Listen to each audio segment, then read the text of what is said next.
Hello everyone, আসসালামু আলাইকুম। সবাই কেমন আছেন? আশা করছি সবাই ভালো আছেন।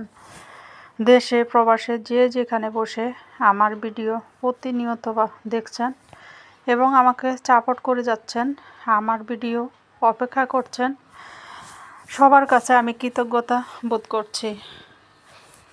আশা করছি সবাই সুস্থ আছেন, ভালো আছেন। ইনশাল্লাহ আমিও অনেক ভালো আছি।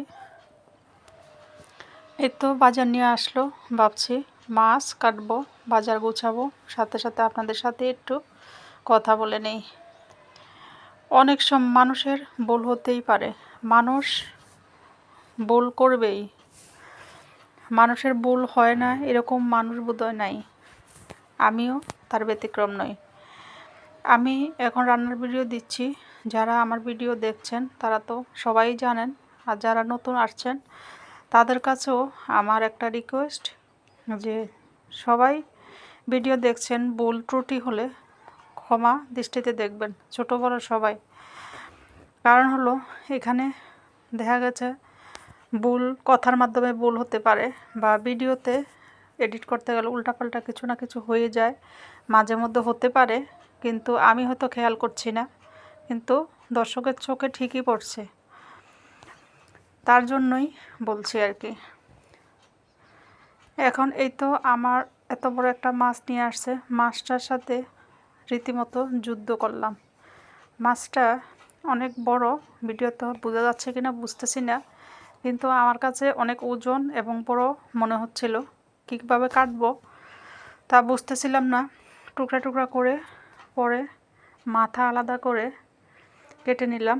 যাক, পারফেক্টলি কাটতে পেরেছি। কাটতে কাটতে একদমই হুঁশি ছিল না, দেখা যাচ্ছে একটা বড় টুকরো রয়ে গিয়েছে, আবার পরে উপরে উঠিয়ে কেটে নিয়েছি। যাই হোক, পারফেক্টলি কাটতে পেরেছি, এটাই বড় কথা।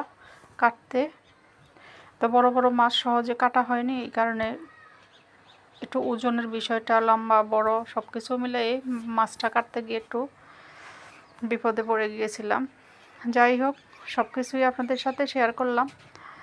এখন মাছটা কেটে ধুয়ে পরিষ্কার করে কিছু ফ্রিজে রাখবো আর কিছু রান্না করব, এই আর কি। এখানে সবজি কেটে নিয়েছি, ভাজি করব। আর হলো রান্নাবান্নার আয়োজন সবসময় আমাদের থাকে, কিছু হয়তো ভিডিওতে দেখাচ্ছি, কিছু রেসিপি দেখাচ্ছি, অনেক কিছুই দেখানো হয় না। এই যে ভাত বসিয়ে দিলাম, এদিকে ভাত হয়ে গিয়েছে। আল্লাহ হাফেজ।